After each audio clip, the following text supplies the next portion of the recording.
And Chris, whenever you're ready.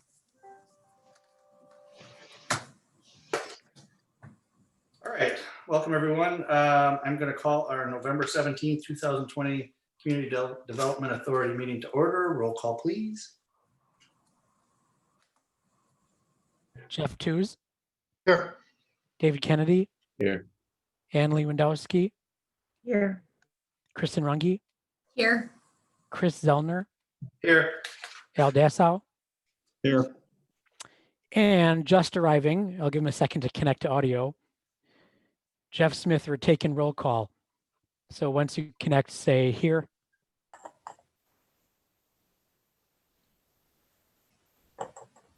I can confirm that Jeff Smith is here. So. Okay, welcome, Jeff. We are just getting started. So first item we have is minutes. Anybody see anything that needs to be changed, or I'd look for a motion? I'll make a motion to approve. Motion by Ann Lewandowski, Second, David. second by David Kennedy.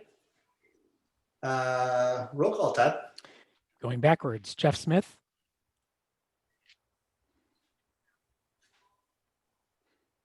Yep, I'm having some connection issues though. all right, so yes on the minutes, I'm assuming. Yep. Okay, Al Dassow, Yes. Chris Zellner, Yes. Kristen Runge, Yes. Ann Lewandowski, Yes. David Kennedy, Yes. and Jeff Tews. Yes. Carries 7-0. Okay, next, first item up is public comment. Is there anybody here that would like to make a public comment? It doesn't look like we have any attendees, Todd. Do you have any? Nope, I do not see any, and there's no comments for reading either. Okay, then we'll move right on to new business presentation from Nicole Solheim and options for addressing housing task force recommendations 4 and 9, followed by CDA discussion. Now, one thing I did want to confirm, Chris, I think at our last meeting, was it who wasn't here? I know Jeff Tews, you weren't here. Who else wasn't? Kristen? So it was just the two of you. Were both of you able to watch the meeting afterwards? Okay.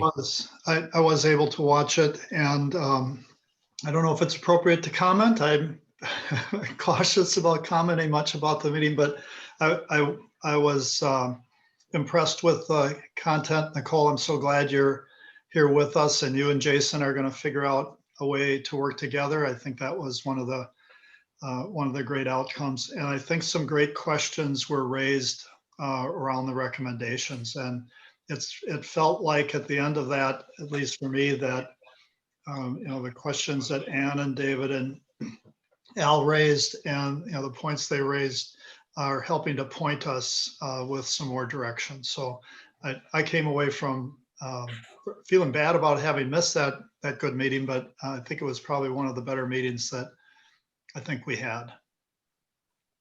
Not because you weren't there, Jeff. I don't know. I could leave now. It would be okay with me. No, glad you're here. And I brought it up because I wanted to make certain that if you two didn't have a chance to see the meeting, that we had could make sure you understood Nicole's role. But I believe we're solid on that for the CDA members. Okay, Kristen, did you have any comments that you wanted to make, or are we ready to roll? Ready to roll. Sounds good. Okay, so Nicole, you have the floor. All right. Hi, everyone. I'm going to go ahead and share my screen right away, if that's all right. Let's see if I can start the slideshow. Can everyone see that? Yes. Okay, Yeah. Great. So just wanted to do a quick overview again of our overall process and goal for our meetings here. So I'm here to serve as a resource to the CDA, to answer questions, provide feedback, and most importantly, suggest some implementation opportunities for those 4 recommendations that we identified. And then our goal here is to reach a consensus within the CDA on a set of recommended programs, policies, partnerships that can address those recommendations and move forward with those. So our goal for today's meeting specifically will be to review and discuss a wide range of housing finance tools that will take the bulk of our time here. And then we'll start to identify tools and strategies that the CDA would like to investigate further for potential recommendations to the village board for implementation. These are the 4 recommendations that we talked about. And again, as was mentioned, we're going to look at 4 and 9 today. Recommendation 4 will take the most time, and that's the recommendation tied to housing finance tools. So I'm here to provide an overview of housing financing tools that are available to developers and communities. I'll talk about the types of projects that are funded under these financing tools and how the village can assist in putting forward competitive applications and how they can work with developers on the timeline and process for those applications. And then I'd like to get feedback from you, questions, additional suggestions for any other financing tools that you'd like me to take a look at. And then again, we'll talk about kind of ones that we want to pursue and look deeper into. So I kind of put these into 2 buckets. One that I'm calling, financing from outside sources that developers can access. So this would come from, a source other than the village, but the village can still play a very important role in facilitating those applications and improving the competitiveness of financing applications. And then, of course, there's financing tools that the village can employ directly to projects. They can choose their own terms, negotiate agreements. I think that is where the CDA could certainly play a role in terms of, providing recommendations and negotiating agreements with developers and whatever financing source would be applicable. And those tools can be used as, a carrot to implement affordability, but also any other kind of priorities that the village would like to move forward with. That might be sustainability features, underground parking, things like that can really be incentivized when the village is providing financing along with it. So the first I'm going to talk about is kind of the major one that developers look to is the WIDA 9% tax credit. This is the source that Cohen Esri received earlier this year for their project. And I'm just going to give a quick overview for those who aren't familiar with tax credits or need a refresher. The tax credits are, a federal tax credit that in Wisconsin is allocated by WIDA, the Wisconsin Housing and Economic Development Authority. And say a developer has a $10 million project, an apartment building that costs $10 million to build. And that 9% credit, 9% of 10 million is obviously 900,000. But the tax credits are actually over 10 years. So that gets multiplied and is $9 million in tax credits. And a developer, if they get that tax credit award from WIDA, turns around and sells it to a bank or an insurance company, someone that will use that to offset their federal tax liability. And say it's a 1-to-1 price. So that developer gets $9 million in tax credit equity on their $10 million project. And they get that $9 million, soon after they close. So it's used to actually construct the building. And that means there's only a $1 million financing gap. And they can go out to a traditional bank, get a first mortgage. And what that means is they can charge much lower rents over the long term because they only have to pay debt service on a $1 million loan. If you have that same $10 million project that is market rate, the developer would have maybe a $7 million first mortgage and then a couple million to some investor who requires a return. So they have to charge much higher rents to pay the debt service on that higher loan amount, as well as a return to an investor and other things. So that's why the 9% credit is so powerful, is that it enables it to have less debt on the property. It's not a subsidy to renters directly. It is equity to pay for construction of the building. So there's less debt. In reality, nobody gets $9 million in tax credits on a $10 million deal, mostly because WIDA wants to spread those credits around and fund as many projects as possible.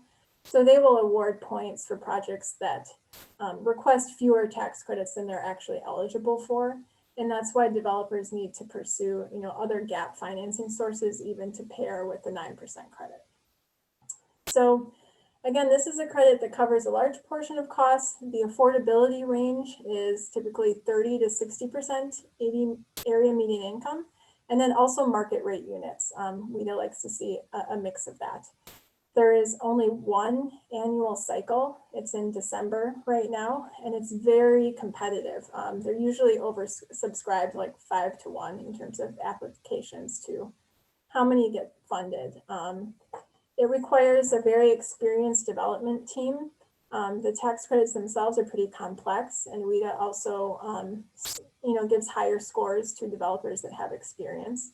And it's a really long process. By the time a developer gets a site under control and gets all of those initial approvals, to even submit a WIDA tax credit application, then they have to wait to hear about it. Then they have to secure the other financing sources. It's probably 3 years at least until they're under construction. So that's kind of the upside and downside of the 9% credit. The 4% credit is structured the same way, but obviously with 4% versus 9%, you get a lot less equity, less than half. So it covers a smaller portion of cost, which means there has to be more gap financing sources. The affordability ranges on these 4% projects is higher, often so that they can support more debt on the property to help cover that gap. But the good thing is that it's a non-competitive rolling application cycle, so people can apply to WIDA at any time. But generally it supports larger projects because of the lower equity amount, and also because there's a lot of transaction costs because it's paired with bond financing. In the last few years, WIDA has a state tax credit. So the 9% and 4% are federal credits, and then Wisconsin created a state 4% credit that can be paired with the federal. So that has been really great because it gets you closer to that 9% amount. It has a similar affordability range, 30 to 80% AMI. But because this is a more powerful tool, again, it's very competitive. It is becoming almost as competitive as the 9%. And there's just one application cycle each year. So that's a rundown of the tax credits. And there's one more WIDA tool I wanted to mention, which is, WIDA is a lender as well. So they have a lot of loan products, both for homeowners and for rental projects.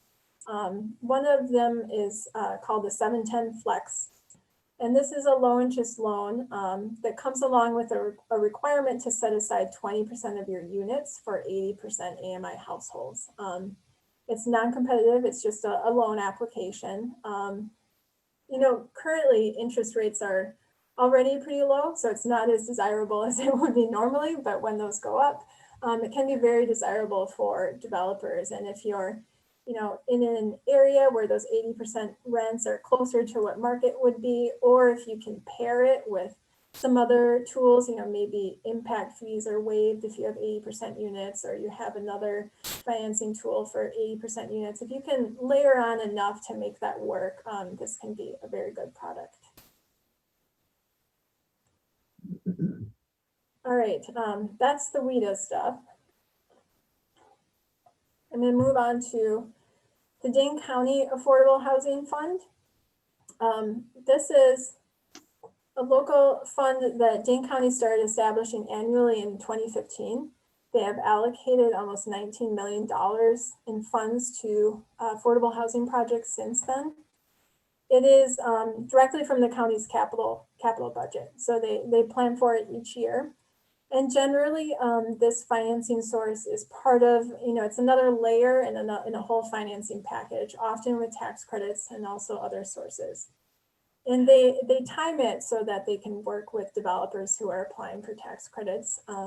They release their RFP in the spring and summer, and they work to make their award confirmations, but right before the WIDA cycle. That's really important because since Dane County and also Madison have established their affordable housing funds, WIDA has made significantly more tax credit awards in this area. Because having those other sources has made those applications much more competitive compared to other areas. So they fund both projects that are looking to apply to WIDA and projects that have already received a tax credit award from WIDA. So they do fund projects in Madison, but also a lot of other communities throughout the county, including Sun Prairie. Fitchburg has been awarded a few. McFarland and Cambridge were just awarded in the most recent round. Mount Horeb, Verona, and also Cottage Grove. So they awarded about $4.5 million in the recent 2020 RFP. And this slide is actually already out of date because I think County Executive Parisi signed the budget yesterday or the day before, and there's $7 million in the budget for 2021, which is very impressive. They have consistently funded this for the last several years and have been able to get a lot of units out of it. So it's a tool that we're very lucky to have in Dane County, especially if there's a community that doesn't have their own funding or doesn't have enough to fully support, a financing gap. It can be paired to make a project work.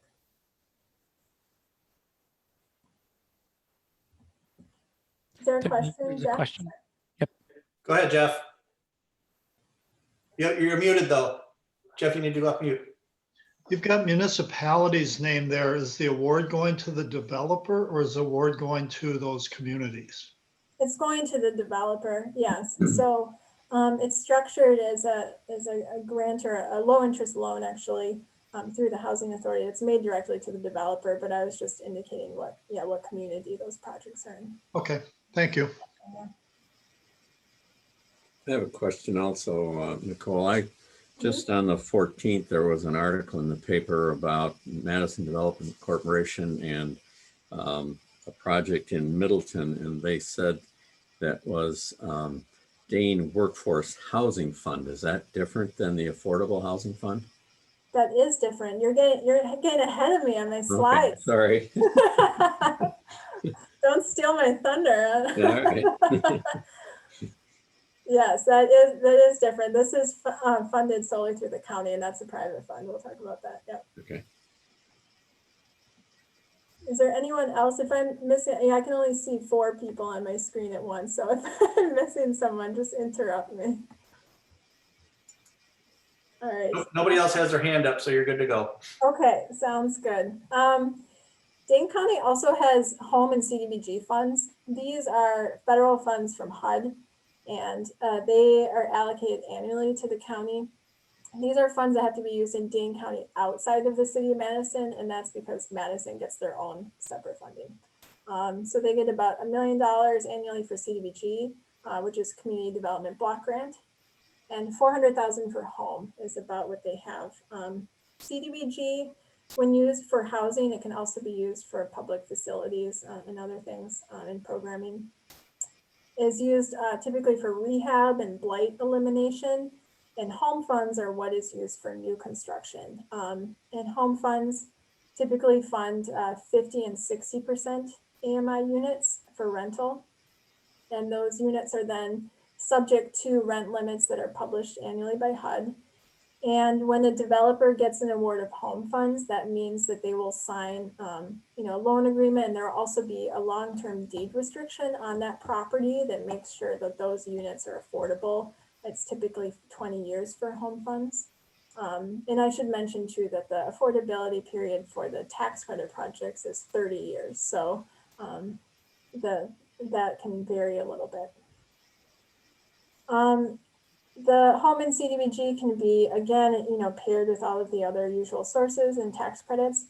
It's also often used by nonprofit developers. MDC is one, Madison Development Corp is one that uses it on smaller projects, along with other sources that don't necessarily include tax credits. And they can also be used to fund homeowner rehab programs. So in Dane County, Project Home and Moving Out both have homeowner rehab programs that get funding from Dane County. They also have an annual RFP that's issued in the spring and summer.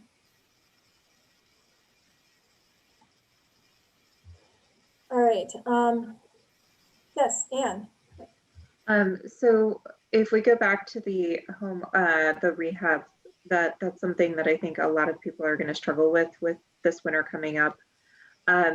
So Project Home and Moving Out, do we have to do anything to access those funds, or are they available to anyone in Dane County that meets the criteria? Yeah, they're available to anyone in Dane County, so they apply directly with those organizations. Project Home does a lot of energy efficiency upgrades as well, and Moving Out does accessibility improvements for those who are disabled. So, but those organizations receive their funding from Dane County, and then individuals apply directly with the organization. Go ahead, Al. The project that we approved on Main Street, the multifamily, that was part funded with Moving Out. That was part of the program we used on Main Street. Okay. Is that Madison and Maine, Al? Yes, there were 10 units dedicated towards, I'm trying to think of the correct term to use, but those who have some type of a handicap were able to use those 10 units under the theory that that complex would be all encompassing. They'd be able to live and work at the same place. That was kind of the upshot of the program. Whether it's that way or not, I have no idea, but that was the intent of what we approved on that project.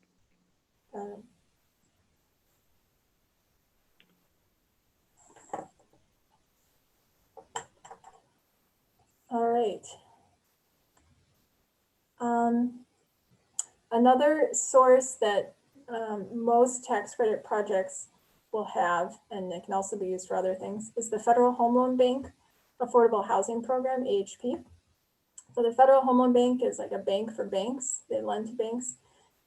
There's a number of them throughout the country. We typically work with Federal Home Loan Bank of Chicago, which covers Wisconsin and Illinois. And so banks throughout the area will be members of the Federal Home Loan Bank, and then they can partner with developers to apply for these grant funds. It's an annual application in June, again, with competitive scoring criteria. So the AHP funds fund a 60% AMI and below units. They require 15-year affordability. And you can get up to $900,000 through this program. It is a subsidy per unit calculation, so a lot of projects will not get that full amount, just the larger projects will. And they also fund home ownership projects. They can you can apply for purchase and rehab of owner-occupied homes for 80% households, and those require a 5-year affordability. That can be difficult. In recent years, there hasn't been that many home ownership projects funded. And that's, I think, partially because the subsidy per unit is the same. It's about $15,000 to $20,000 per home. And, you know, with the housing market so tight right now, it can be very difficult to purchase a home, do some rehab with only $15,000 or $20,000 of subsidy. It's just very difficult to make that work. But they also fund down payment assistance. So the member banks of the Federal Home Loan Bank can kind of opt in to be a part of this program, and they can provide up to $6,000 of down payment assistance for 80% AMI households. And it just is loaned directly through that member bank if they are lending to the homeowner. Is that a loan or a grant? It's a loan, and it can be forgiven over time. Usually it's prorated over a couple of years, so a percentage each year. Thank you. And those are dispersed throughout the year, so it's not the same annual application. Back to the purchase for construction rehab. So in that instance, are we looking at somebody coming in to do the rehab, or is that owner applying for that funding as they're purchasing the home? How does that work? So it would be, you know, a developer, a nonprofit applying for funding to say, we're going to do 10 homes, you know, we're going to purchase and rehab 10 homes. So they handle all of the rehab and then sell it to a household at that income level. And then there is that 5-year affordability restriction on it. So if it's resold in that time period, it has to be to the same, you know, also to a lower income household. Okay, I got it. Thank you. Mm-hmm.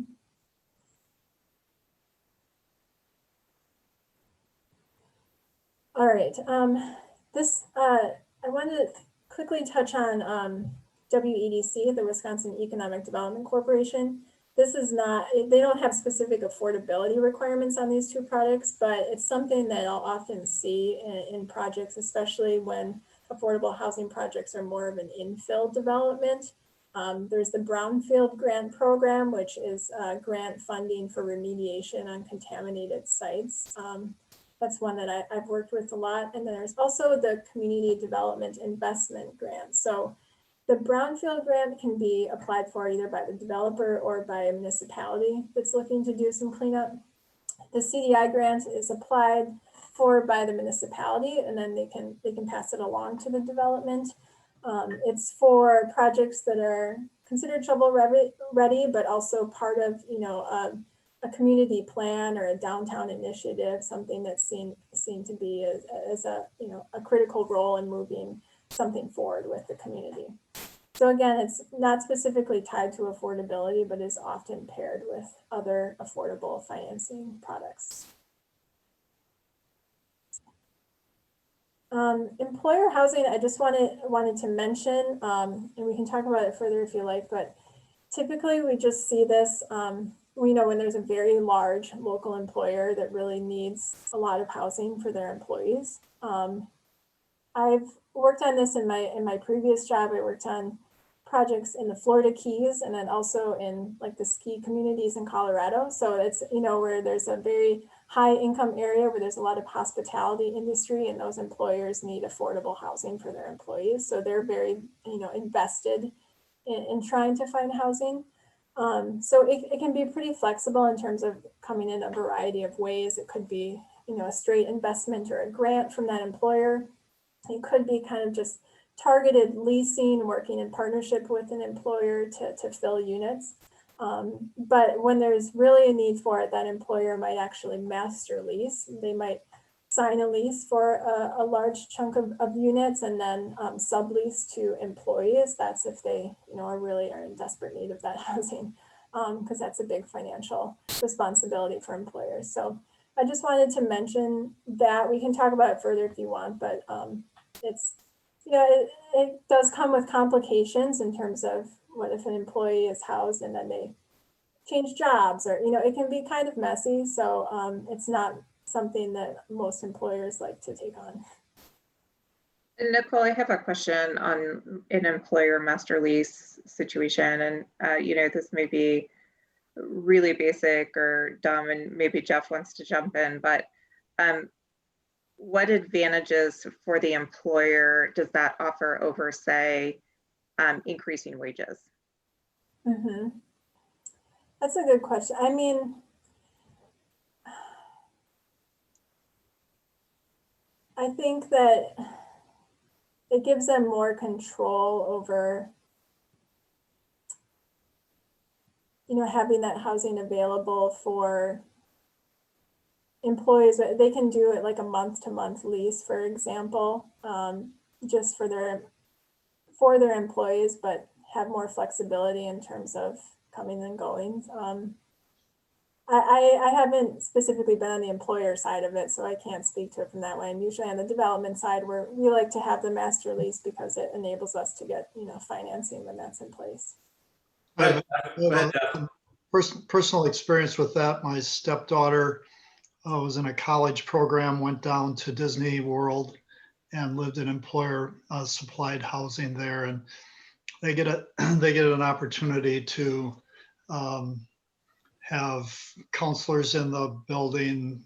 They're keeping track of the employees. So I think in terms of longevity of retention of employees, the employer gets a pretty good boost by that. But again, as Nicole said, it would apply to really large employers that are running a ski resort or an amusement park or something like that. Okay, thanks. That's helpful. Is there any possibility of that type of program, say, in a smaller community that needs employees, where 2 or 3 different employers might be able to get into a program like that? Because, there aren't a lot of, like in Montague here, we don't have a lot of employers who will hire, 250 people at a time. Yeah. I think that it's the more likely situation is an employer or a couple employers making an investment into a housing development, helping close the gap, maybe accepting a lower rate of return on that investment than they would typically receive. But then not having to be kind of in the messy business of dealing with subleases and all of that. So still supporting housing, but not having to get into the housing business per se. So Nicole, in that instance, if say I'm Ann Lewandowski and I open up Ann Lewandowski Corp.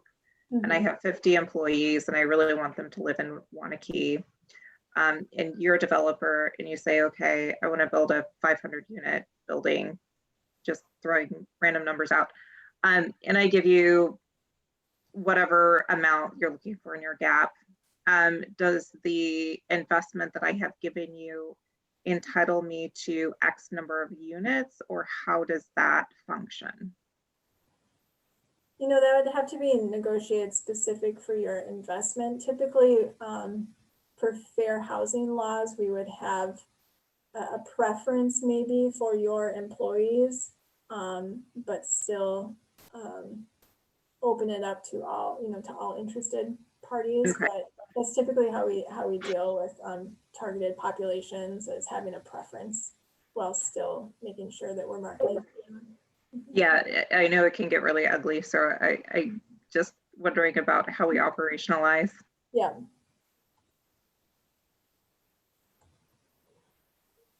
All right. Okay, let's And go then- ahead, Nicole. Sorry, what? Go ahead, Nicole. All right, thanks. So related to that is that Dane Workforce Housing Fund that was mentioned. So this is administered by Madison Development Corporation. They just made their announcement of the first phase last week that they have raised $11.8 million from large employers throughout Dane County. It is an investment fund, and they are supporting workforce housing units between 40 and 80% AMI and requiring a 15-year affordability minimum. So they just started accepting applications. And like you said, it sounds like the first one that they funded is on University Avenue in Middleton. So I think that will be something that could be paired with tax credits, but also, with the healthy rents in Dane County and other financing products out there, I see a lot of developers likely using this to develop housing without affordable housing without tax credits, just this fund and other sources. Yeah, the Middleton project was 39 units, and their target is AMI 40 to 80%. All right, so that covers kind of what those outside financing sources. So just wanted to touch on, a couple ways that the village can play a role with those sources. First being identifying sites that are zoned for multifamily or would be a good fit for rezoning. That's something that we can talk about, but obviously the rezoning itself is a plan commission item. Outreach to developers, attending the RETA conference, things like the Dane County Housing Summit. That sounds really basic, but just, being out there and showing that the village of Wanakee is interested in this type of housing and is wanting to work with developers is huge. Developers don't want to go to a public meeting and get slaughtered. Nobody wants to do that. So just knowing that there's interest out there is big. Encouraging projects in high scoring census tracts for WIDA. So again, WIDA has that very competitive scoring criteria. And that scoring changes every 2 years. But for the last several years, they have locational based scoring based on census tracts. And Wanakee has a census tract that maxes out scoring in that criteria. And that's because of your great school district, as well as having a high median income and low unemployment. Those are all factors that WIDA likes to see when they're looking for locations for affordable housing. Other ways that the village can play a role is to clearly communicate processes and timelines for zoning or any other approvals. For almost all of the financing sources, and definitely for WIDA, developers need to have their zoning approval and other approvals in place by the time they apply. So it's really important that everyone has an idea of what those requirements are and the different committees they have to go to and all of that. Outreach to the community about affordable housing, you know, and engaging also local business owners and stakeholders that can really speak to the actual housing need for their employees or for their other community members in the village.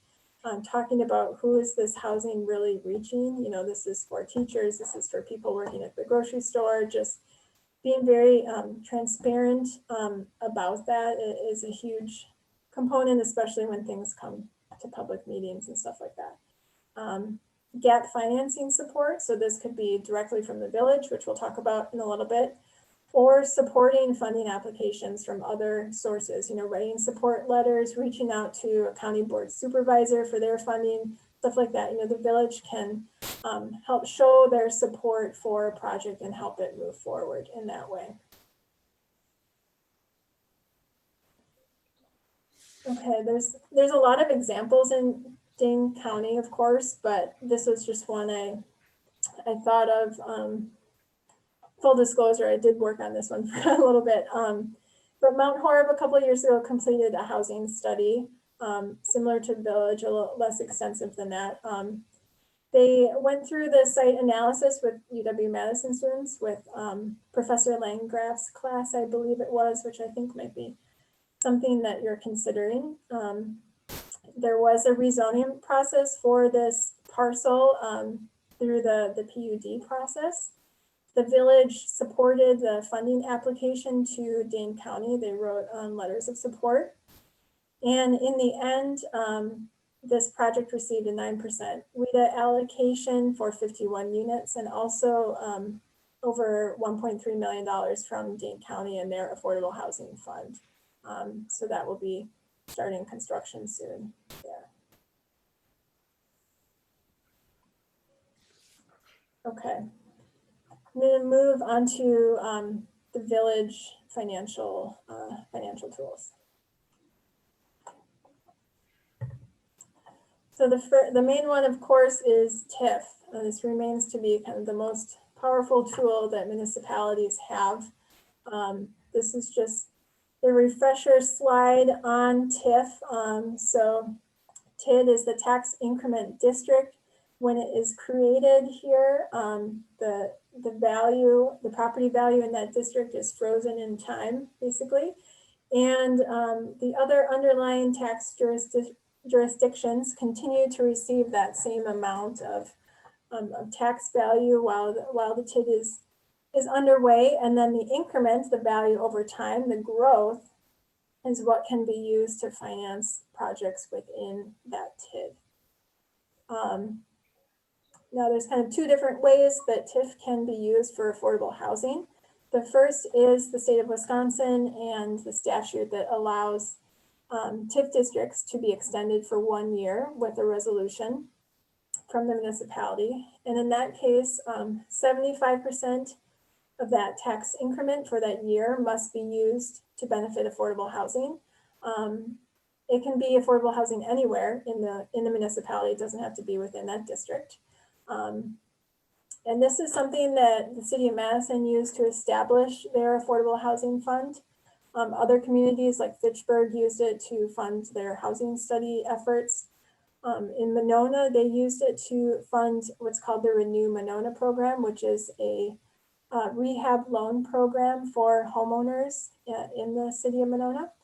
And Oshkosh and La Crosse have similar programs. They have a variety of homeownership tools, down payment assistance, curb appeal loans, larger rehab loans. La Crosse used it to rehab some dilapidated homes and sell them to low-income homeowners.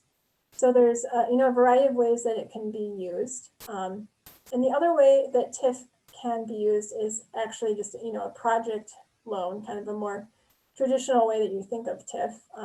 TIF is loan to businesses, and in this case, it can be used for an affordable housing project. It can be used to finance specific project costs. So a lot of times, some substantial costs like something for, contamination and remediation. It could be used to fund underground parking, certain sustainability features. There will be some specific project costs that the municipality has identified as being eligible for TIF under their policies. And then TIF can also be used to support the difference between an affordable rent and a market rate rent. And this is something that Middleton uses. So I'll go to their example. So they just started construction, I think a couple weeks ago, on this project called the Trada. And it is not a LIHTC project, it's not a tax credit project, but it has a mix of market rate and 60% AMI units. It's developed by Impact 7, which is a nonprofit developer. And they use the TIF to support identified project costs. I think it was demolition and some other site costs. And then also to support those workforce housing units. So they actually developed a calculation where they estimated the difference between those 60% AMI rents and market rents, kind of capitalized that over the 15-year affordability period, and said that they would fund that difference kind of in the lost value, say that the developer was not, capturing by having those workforce units. And then again, Oshkosh, that's another example. They extended their TIF district to fund a variety of homeownership programs in targeted neighborhoods. They identified specific areas of the cities, provide grants and 0% loans, and they can be used both for rental rehab, also historic rehab. They have some that are like micro grants for curb appeal, larger that are for code compliance items. It's kind of a whole range of funding tools. All right, another option beyond TIF that the village has is to purchase property on their own.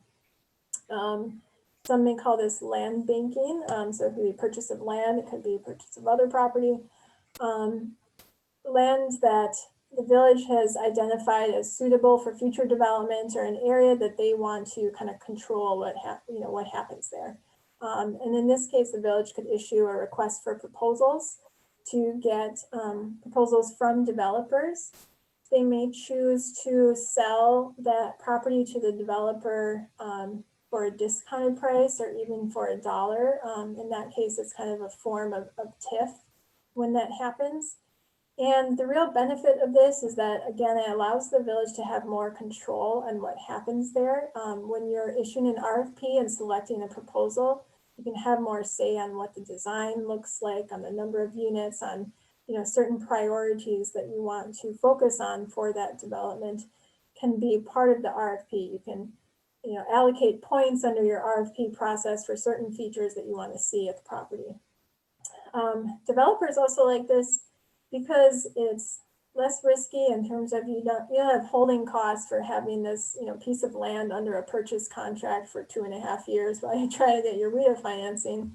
And it's also really helpful to just respond to an RFP knowing that it's coming from a community that wants to see something happen here, rather than trying to approach someone with your own ideas.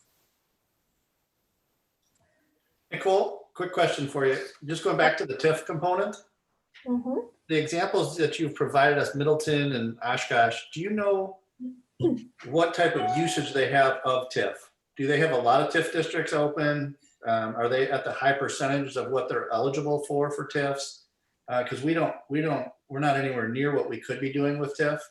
I'm just curious if they're at a higher level of TIF usage than we are. I'm assuming they are quite a bit. I know Middleton is at the max amount they could be using for TIF. So yeah, I think this one in particular, I think, is within the same TIF district as all of the Greenway Station area. Oshkosh, I'm not sure. When I was researching this, it did look like they had extended several TIF districts to continue paying for this initiative over time. So it's not just something that they did one time. But I didn't look at their overall TIF districts and how how they're stacking up in terms of what they have available. Okay, thank you. I just checked on that. Oshkosh is at, I believe they're at 5% versus the Jason, what- 12%. Do you know what Middleton's at, Jason? I can tell you in a I think moment. they're probably close to the 12%. Go ahead, Al, while he's looking. Yeah, Nicole, could you go back one slide, please? Mhm. At the very last, you have support the difference between affordable and market rate rents, rental opportunity costs. What does that mean? Do we have the ability to control what rent is charged to the tenants? If you are providing TIF assistance, in that is a requirement in your TIF agreement to have a certain number of units at 60% AMI and the associated rental rate, yes. Okay, thank you. Chris, to answer the question about Middleton, 17.6%. So they have been granted something to go over. Is that accurate? I'm not sure if they have or if they've just overrun because of value invested in their districts. Okay, thank you.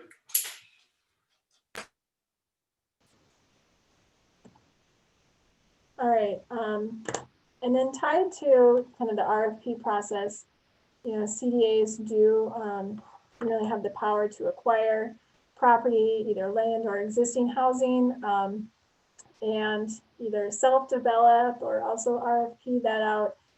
This does help support long-term affordability if the CDA is involved in the ownership, but of course requires a lot of resources in terms of staff time and long-term compliance, and there is development risk. But that is something that if you're interested in pursuing, we can talk about further about what that would mean. So let's say that we recommend land, not necessarily buildings. And instead of doing what we've done in previous situations, which is grant, sign over that land to a developer for a price. One of the recommendations of the housing task force was perhaps a lease of the land as a way to ensure longer term affordability. Have you seen that? Is that used often here, or what does that look like in terms of administrative burden? Yes, so it will have to be a long-term ground lease for financing reasons. But I mean, I've worked on several projects with long-term ground leases with municipalities. Most recently with Dane County, you know, they own land in East Washington and have a 99-year ground lease with the developer on that for that affordable property.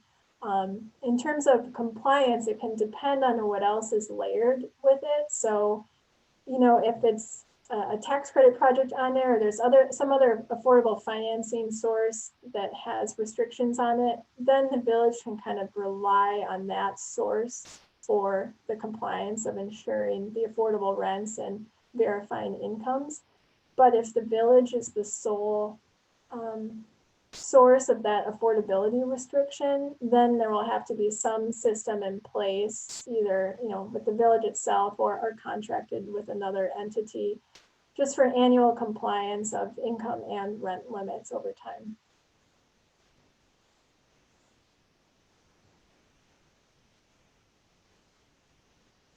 Okay, another option is fee waivers. This is becoming very common. Typically it's park fees that you see that are waived for affordable housing units, but also any other impact fees. It's applied on a pro rata basis. So for developments that have a portion of affordable units and a portion of market rate units, the market rate units are typically still subject to whatever fee that is.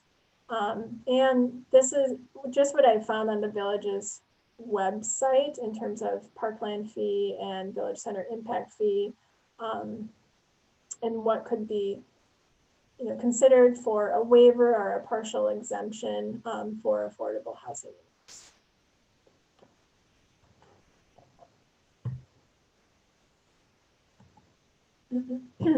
So that kind of rounds up the financial tools that the village can employ directly.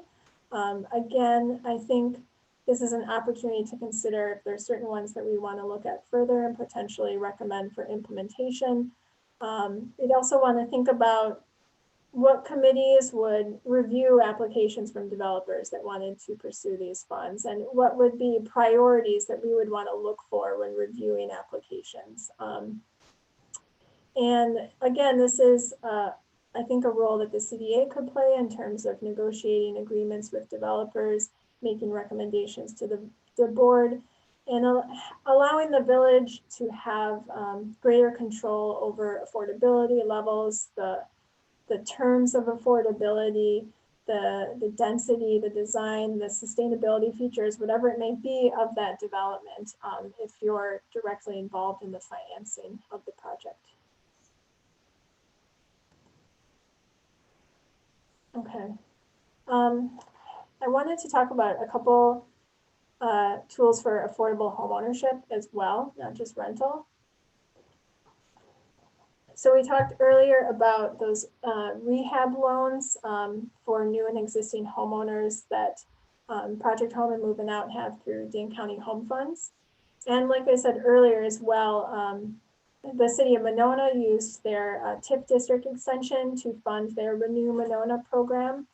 At one point, the city of Madison also had what they call the small cap TIF program, where they provided forgivable loans to convert rental properties to owner occupied.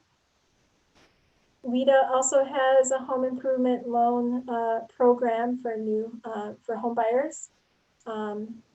And then also there's opportunities for new construction and rehab of single family homes that are sold to low and moderate income households. So my organization usually applies for home funds from Dane County and the city of Madison to develop single family homes that are sold to 80% AMI households. That does require a large amount of subsidy per unit to do that. Usually for a new construction, it's $80,000 to $100,000 of subsidy to get it done. So that's a substantial amount. Habitat for Humanity is obviously another option in the area.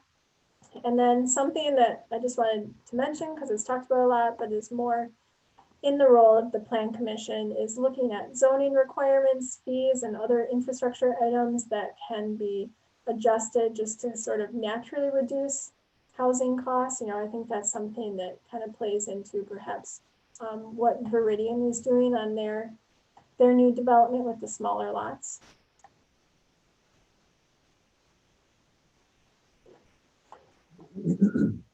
And then also down payment assistance. So that can be certainly a major barrier for households looking to purchase a home.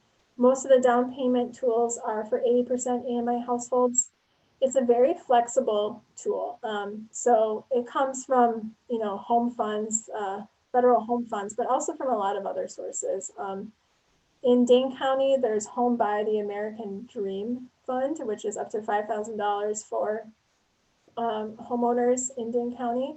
There's the Federal Home Loan Bank program that we talked about.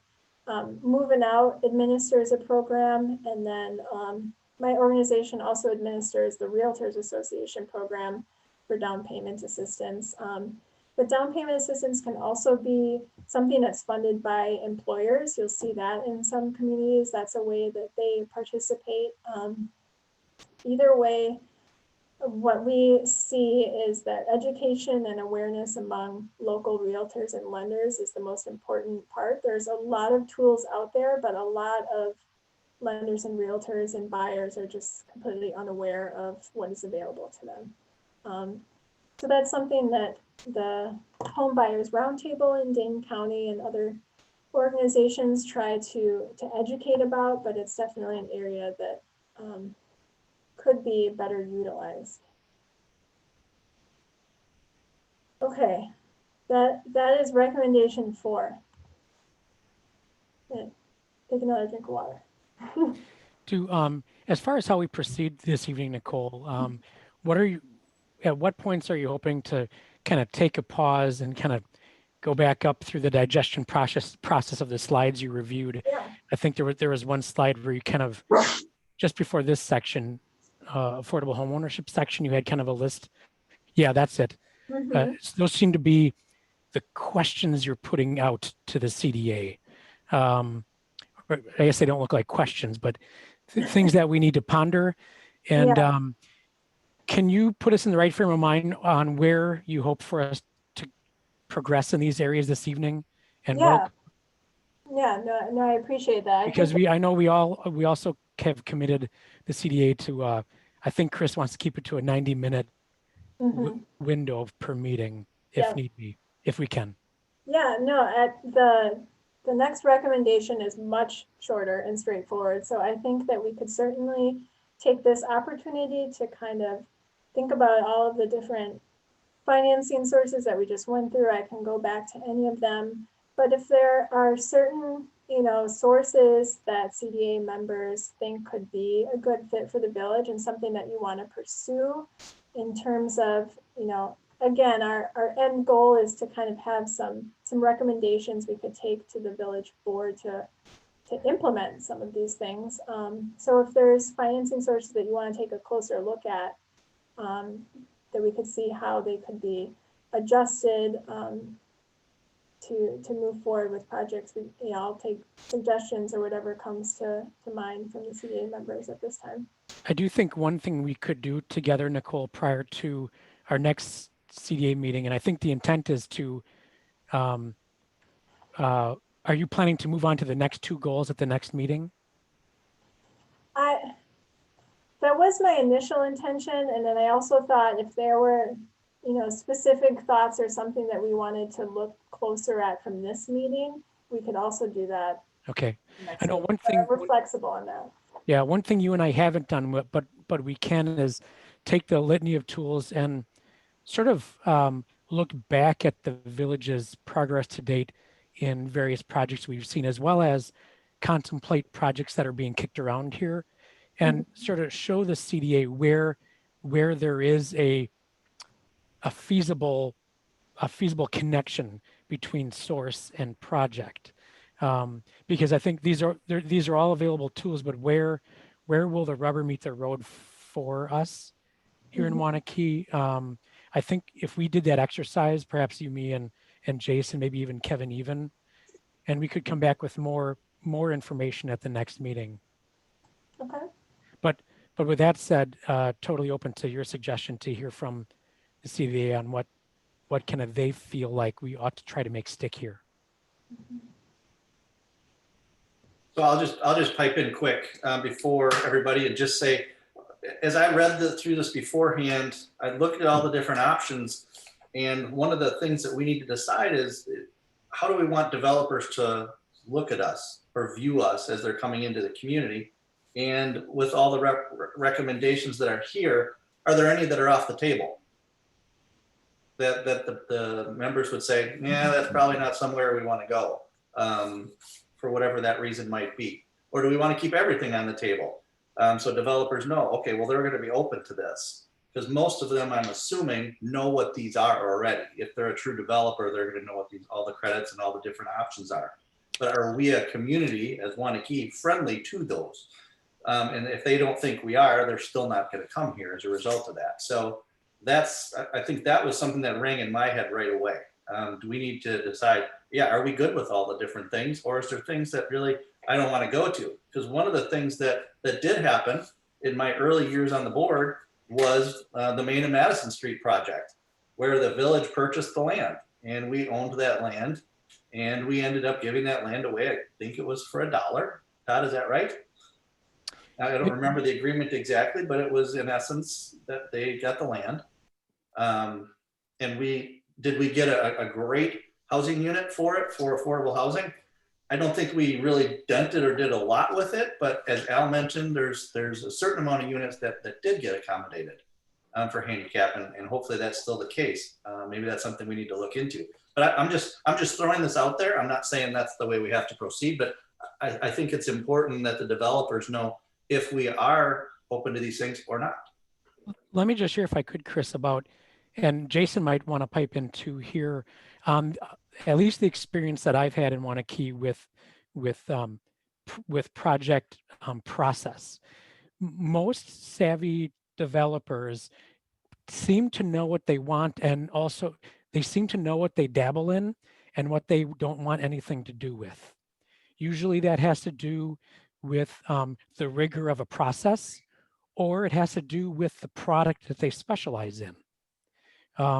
So for example, the Cohen Esri project that we're working on right now, we may, if we have time, talk about it later today, but they came in, they've got an expert with Baker Tilly who is walking alongside of on this project, and they're beating the bushes to find the right tools for that project. They were laser focused on 9% LIHTC. They got it. They put in for federal home loan. They didn't get it. And they're aware of the other county funds and other things around. The only question that remains is TIF, and that's something that we can talk about together. So my experience has been most developers come in knowing what they want. And when they ask staff and say, hey, are you willing to consider this? Our usual immediate response is, certainly, pardon my bird, is get off me. Usually my response is, sure, let's talk about it and see what you need from us. It's not unusual for us to write a letter of support. That's, in fact, Jason had written a letter for the Cohen Esri project on behalf of the village a handful of months ago. So we generally say, yes, we're open to talking about it, and then we knock it around for a while and see where things fall. But Jason, do you want to chime in a little bit on your experience that you've seen in Wanakee with various housing projects? Yeah, it's not a ton of project from a multifamily perspective. I guess what I would add is that to challenge a little bit the assumption that developers either do or don't do this kind of work. I think we also have you also see master developers such as a Don Tierney, who doesn't touch multifamily himself at all and is bringing in a partner, is selling the land to someone. And I think that's the kind of situation. And I think we have multiple opportunities like that in the near future where the village could be encouraging the master developer to seek and sell that property to someone who does this work. So I think there is opportunity for influence there when the larger land developer is going to be selling that multifamily piece to someone else. And I'm open to talking about that. I just wanted the CDA to know what my experience here has been as we've been approached by developers. Okay, so not to get sidetracked too much, but I know Al had his hand up first, and then Ann put hers up. So Al, go ahead. So a lot of the programs that I see are dealing with the definition of what's affordable. We get back to the old question of what target market are we trying to get at? And I'm not here to define that today. In the housing study, you see a lot of references to 80% of AMI. And you count the number of times it's said in that housing study, and it appears as though, even though they didn't say it directly, but that was their target, was 80% of AMI. However, when I look at all of the tools here, and it's a good summary of all the tools, and believe me, these are very complex, a lot of compliance requirements, and a lot of times involved in making sure that these get through. There's some that are developer focused. Now we can say as a village, and that's one step, in that we are actively involved in trying to get some type of affordable housing. And then we can go through the rigmaroles of what Todd has talked about and trying to find developers and doing that kind of stuff to help. But those developers will know about the low-income housing credit. They will know about the WIDA programs. So I see that as one is, what is the village doing to help market itself that we are a player in that arena? The second part is, what is the village willing to do outside of those programs? And I'm glad Nicole touched upon many different tools that can be used to help the developers. All the way from, we can control, or we may not want to control. Now, we obviously have the Planning Commission and other people that review and approve the plans under the traditional low-income housing program. But if we want more control than that, and that's one of the reasons why I asked the question about the rent, can we control the rent? And I know Jason has kind of slapped my hands a couple times before about, and I don't know the rent control definitions that are out there. But if the village does want to control the rent via some other mechanism, that's why I was kind of interested. That's where I think the village can get involved in whether it's buying the property. And I'm well aware of the Madison and Maine project because I was very involved in that project. But to what level does the village want to get involved in actively put some cash on the table, whether it's in the form of staff resources or it's in the form of actual cash? No different than what Madison's doing, no different than what Dane County's doing, perhaps no different than what other municipalities are doing. And that is to set aside some cash for this particular purpose of affordable housing, which gives the village then more control over what it puts in place. So that's kind of where I look at it is I understand the low-income housing credits and the WIDA. That's kind of I don't want to diminish the importance of the village's role, but that's more passive. Other than say, hey, village says to the developers, hey, we're a player, please come in and do what we've got to be done to get these credits. My question on the third part is then, what is it that the village wants to do to promote this affordable housing or workforce housing? And I'm glad Nicole put all this together because, and I think there's probably a couple other areas we can go as well, but I just don't know the village, how active the village wants to be in allocating actual tax dollars to this process. Okay, thanks, Al. Ann, you had your hand up? Hello. Having wrestled with coming up with the definition in another committee for 3 weeks, I feel your pain on the affordable housing. So I guess I'm sort of, I come at this from 2 prongs. I think, we're just starting to see the loosening of the 75-25, which has been, in my perception, a message to developers that we're not interested in these solutions. So I think I would like to see us try to take some of these active roles, passive roles, starting to say, yes, we are welcome to this, because I hate to spend local money if there's other pots of money available. So I would like to see at least a policy, if we're going to do a TIF extension or new TIF, that there is somebody else, and also compliance, right? I don't think we're very experienced with compliance. So I think that would be advantageous to us to help to explore other opportunities in conjunction with that, if that's the way we're going to go. I am interested to hear what Jason might say on how we would work with master plan developers to bring some affordability into these multifamily developments that are coming in, because that seems really great to kind of work them into master plan development. But it seems like what we've been told is that would be very challenging. So if he has ideas, or if there are ideas floating out there, I would certainly like to hear about that. Okay, sounds good.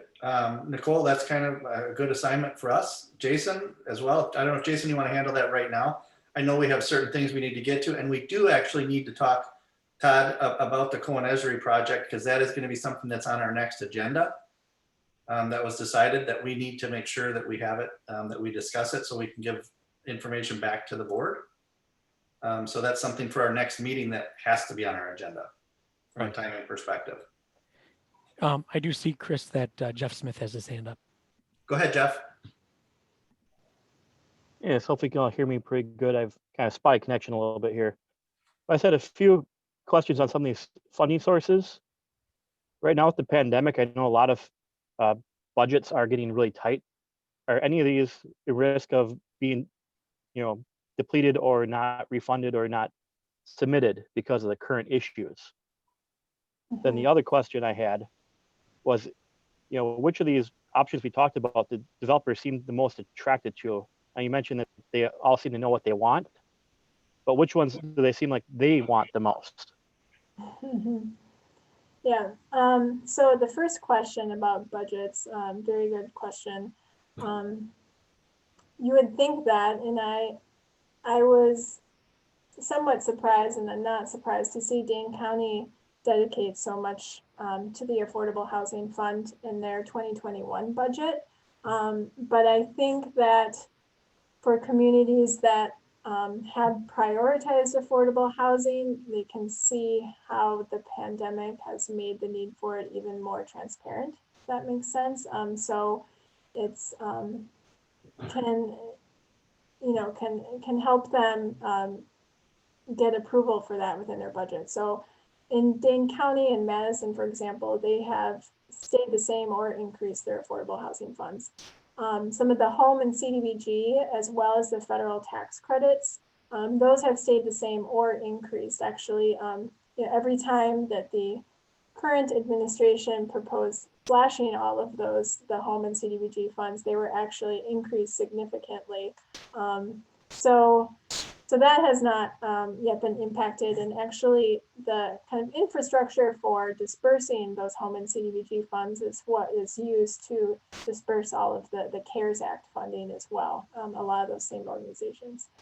So I haven't seen that yet, but there will be long-term impacts of this for sure. So we'll see how it goes in the future. Your second question, in terms of what is most desirable, that probably depends on the developer and their capacity. I would say that the 9% tax credit is the cream of the crop and what everyone wants to get, because it provides the most equity, but it also lines up so well with all other financing sources. You're already providing the range of affordability and kind of ticking all of the boxes and all of those gap financing sources that you're already kind of set up to apply for it and get that funding as well. So if you're able to get a 9% award, it opens you up to a lot of other opportunities. Okay, thank you. All right. Any others for people? Please raise your hand.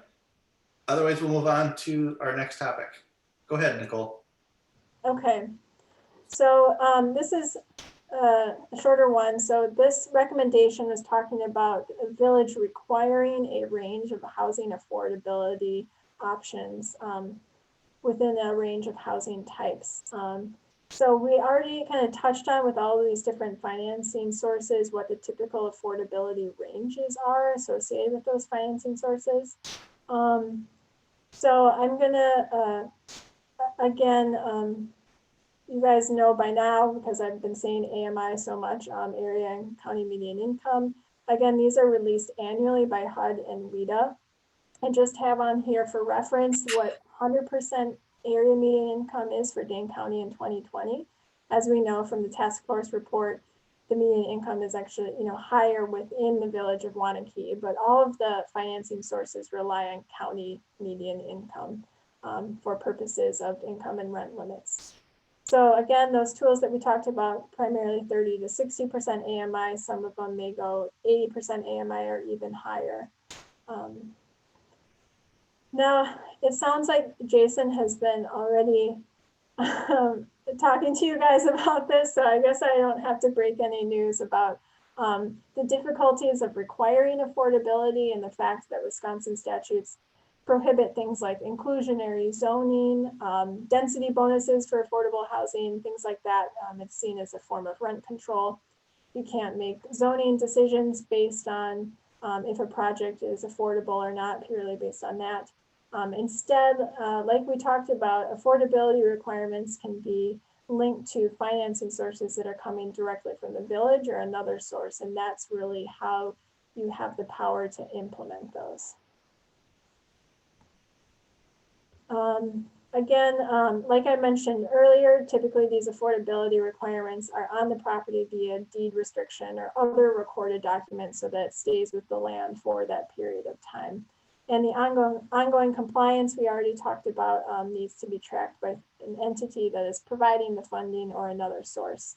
In terms of home ownership, we'll talk about that more with the other recommendations, how you can implement long-term affordability for home ownership and what are some of the challenges with that. Okay, so that's all I have for recommendation number 9. And then we can talk about next steps in terms of, Todd, if you want to go to 7 and 8 at the next meeting or not.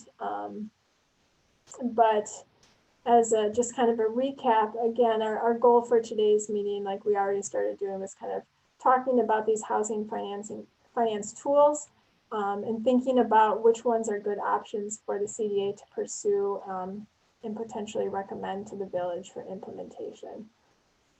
So I'll open it up for there, and Todd, we can talk about how you want to handle the next meeting. You and I can discuss some project specifics, as you mentioned, and then I know that you want to have some time to talk about the Cohen Esri project. Yeah, I mean, sitting here with limited time, unless the CDA wants to extend the time, I just worry that in 15 minutes, the CDA isn't going to be willing to give us more direction on 4 and 9. So I kind of feel like our next meeting should be our sort of closure meeting or giving us direction meeting on 4 and 9, as opposed to moving on to 7 and 8. So I want to first ask Chris and the CDA whether that is reasonable. So I do want to stick to our time frame. I think that's important. We set that as one of our boundaries, first and foremost. But my suggestion, or I agree with what you're saying, we had the information ahead of time to review. We've been given information. I think it's good for us to review that information, come back with each of our thoughts on the information, what we'd like to see happen as a result of it, come together as a group, and then form a conclusion from that. Then move on to our numbers 7 and 8, and then the Cohen Esri project. We have to make sure we get the time for that. So if we believe we can do those 3 things all within the next meeting, that's what we do. If not, we may have to push 7 and 8 out a month, because we do have to have the Cohen Esri conversation. Okay, I think what I'm starting to brainstorm in my head how we can position all of you as CDA members to be really well prepared to work on decision making in a month. And I'm kind of thinking that perhaps together with Nicole and Jason, and I might think of a couple other people to engage. I think I might do some recorded videos, almost like a staff meeting, to bounce this around internally and actually record that and deliver it to you mid-month. So maybe with the thought of it spurring things that you can think about to help you start to reach some conclusions or recommendations of your own. But I will circle back with Nicole and Jason on that after this meeting. But my goal is to make it easy for you and sort of put the ball on the tee, and then so for you to be productive in a month. Okay, is everybody good with that, or anybody have any dissenting? Please raise your hand if you have. If you're good with it, raise your hand with that process. Let me end the screen share here. Okay. There. So I saw everybody. So everybody had their hand up, and I just basically said if everybody's good with the process for the next meetings, to raise your hand. Can I just ask what date the next meeting is on? Yes, I'm okay with the process, but what is the next date of the meeting? The 15th of December. Okay. Okay. And I will commit that by the 7th of December, I'm going to say a week and a half or so in advance, I'll work to get you more information to help you, to give you a good span of time to think about it prior to. Jeff, go ahead.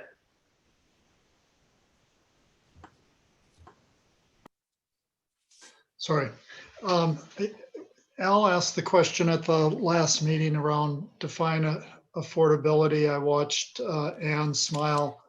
I know Kristen and Ann and I and Chris, you spent a lot of time talking about that. But I think it's still a relevant question for us to have a base for any of these decisions, because I think they make a pretty significant difference. If we're talking about 80 to 100%, it's a lot different than if you're talking about 40% in terms of what a developer is going to have to do and be ready. And somewhere along the line, I believe we're going to have to talk about that, and I just don't know where it fits in this process. Maybe it's not needed now. Maybe we do need to define the things we've already laid out, but somewhere along the line, we got to struggle with that. And again, the task force process, I don't feel that we had, while we talked a lot of data and we had 25 people or whatever the number were in the 20 people in the room, it didn't feel like a real concrete thing. It was like, okay, we got to move on. Let's just say 80, because maybe that'll fly in the village. Is that really, anyhow? I think we need to, as a group, we need to come to some sort of stratification of that, or understanding of what we're trying to drive.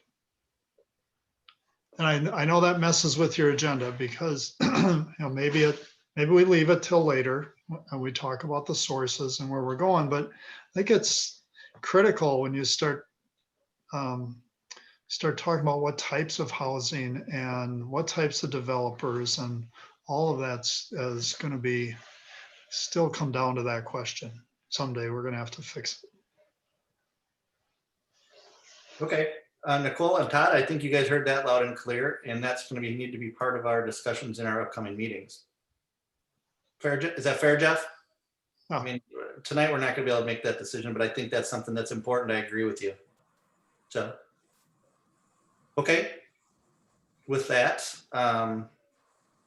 we'll move on from our discussion and move to Todd had on our agenda.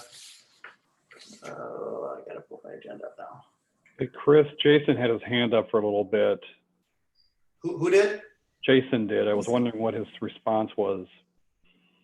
Oh, I'm sorry, Jason. I must have tuned you out completely because I didn't see you. So I apologize. Go ahead. I wasn't meaning that. I didn't. Yeah, I hear you saying that. Go ahead. Yeah, clearly that topic is more than it's going to, we're going to get through in 8 minutes. And maybe it's something, Todd, that we can talk about in this format that you're suggesting of some offline discussion that's fed back to the group.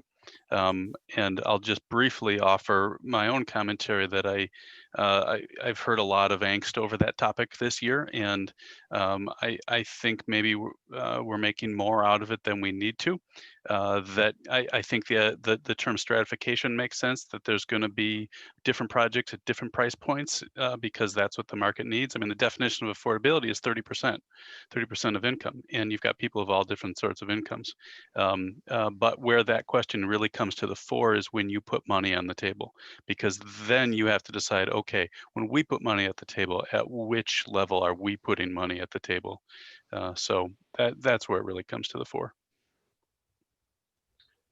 Perfect. Perfectly stated, Jason. Okay, Todd, we've got staff update on village developments, and I'm assuming you're going to Cohen Esri with us.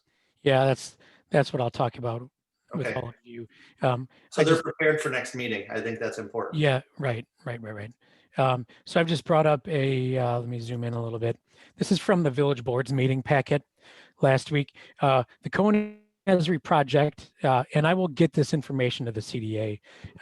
It's a 50-unit affordable housing, 9% LIHTC project that is situated on the properties directly west of the McDonald's near the Piggly Wiggly. So there's both a veterinary clinic, large animal vet clinic, and then a single-story ranch, single family. So those are the parcels we're talking about. The project, let me see, what can I share with you? There's details in this that will show you the scale of the project, but what I want to get to is the challenges that they've come to.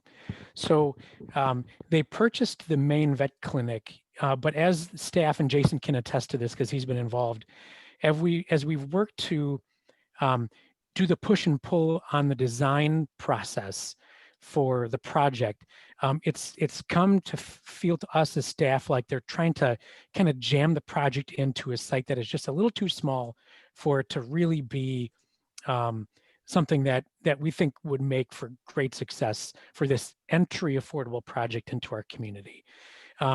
In light of that, and Cohen Esri agreed, they've got a contract on purchasing the adjacent property to make it a larger site. So that's the 705 West Main.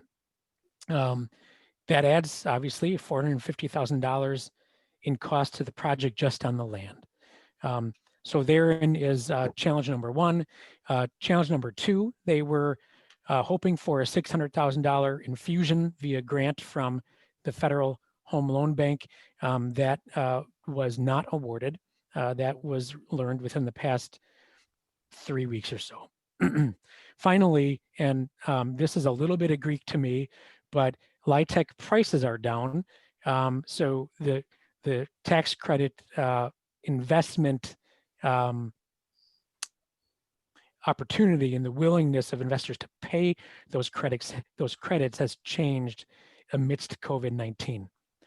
Therefore, that's increased the cost of a project. So these three factors have led Cohen Esri to approach the village, and here, take a peek at the last paragraph, where they're requesting that we in the village board consider a contribution to offset that purchase.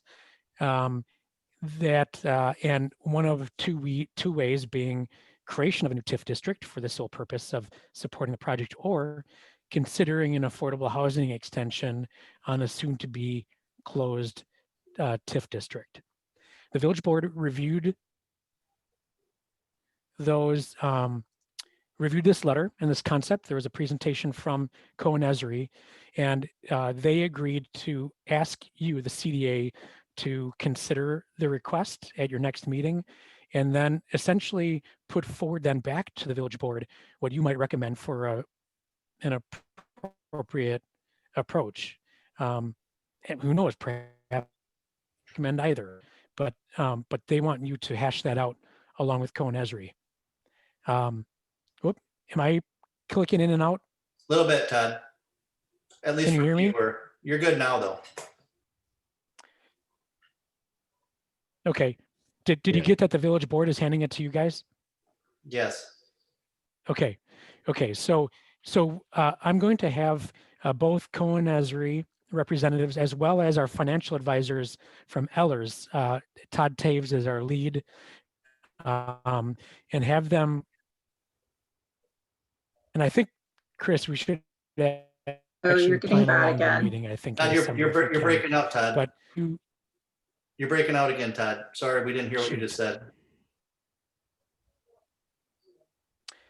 Am I coming through? Yes, now you are. We're going to have Cohen Esri and Ellers, our financial advisors, at your meeting in December to review the project, review the potential approaches, and then have you consider them. So one of the things that's happening with this is that they have to be ready to purchase by March, I believe, for the land. And once they really are hoping that we can have an answer to them if we're going to be able to provide support. So the board felt that it was important for our committee here to hear the information and to make a recommendation for the board based on the project, what they're requesting, and what that will mean. It's also going to the finance committee to be reviewed. Kristen and I both sit on the finance committee, so it's good because it's overlap between the two for us. And the finance committee will be basing it on our rest of our budget, but also we need to take into account our other budgets because we're extending a TIF district that the school district also may have forecasted with funding for it. So we need to make sure that we're not going to impact that. So there's a lot of questions with us to get answered before our next meeting for us to consider. So go ahead, Jeff. Well, I'm wondering, Todd, is it appropriate so that, because it sounds like there's some time-based issues with this, that you and Jason or you and some part of your staff put together what would be 3 or 4 alternatives for us to consider. And so that we get that in the next couple of weeks so that we've got some time to think about it, watch your videos, and be a lot better prepared than just coming in and having to decide in this hour-and-a-half meeting. So one of the things that I'd recommend, Todd, I'll just say it because I don't know if you're going to come through or not, is we did have our village board meeting. If you go on YouTube and find our village board, you'll see the discussion about this specifically that we've already had. And all that information is easily disseminated out to all of you. So you will get that beforehand. Well in advance. Yeah, can we just have like the mark of when that discussion starts in the village board and planning commission meetings so we can see why the recommend to expand the site was made? I think that's really important information for us to have. Sure. Yeah, tomorrow, I just switched my internet. I should be good now. Tomorrow, I will send all of you both the portions of the board packet that included the co-advisory memo and Todd Taves analysis, along with a white paper. I think it's a League of Wisconsin Municipalities article on the Affordable Housing Extension Program. And I'll also send you the video link to the board meeting and let you know where this discussion starts. So I'll get you all that tomorrow. You can start chewing on that right away. Or if you guys have 2 hours and 45 minutes to burn, you can watch the whole village board meeting. There's a lot of excitement happening in there. So I'll give you the stamp and you can decide what you want to do with it. Kristen, it doesn't look like you want to watch it again. Anyway, okay, you lived it. I get it. All right, it is 7:31, so we're very close to our time. I want to thank all of you. Everybody have a great Thanksgiving. We'll get all the information out. Nicole, very nice job tonight with your presentation. I think it was very helpful to all of our committee members, and we'll end our meeting right here. I just need one motion. Anne's falling asleep right now. I mean, she just yawned. I think that was a yawn. I'm sorry. I started at 7 this morning, so I will make the motion to adjourn. Okay, motion by Anne to adjourn, second by Jeff Tews. And show of hands, all in favor, say aye. All right. That looks unanimous. Thank you. Good night. Thank you, everybody. And, Nicole and Jason, I'll be in touch this week to talk about some next steps. Have a great night. All right. Good night, everyone.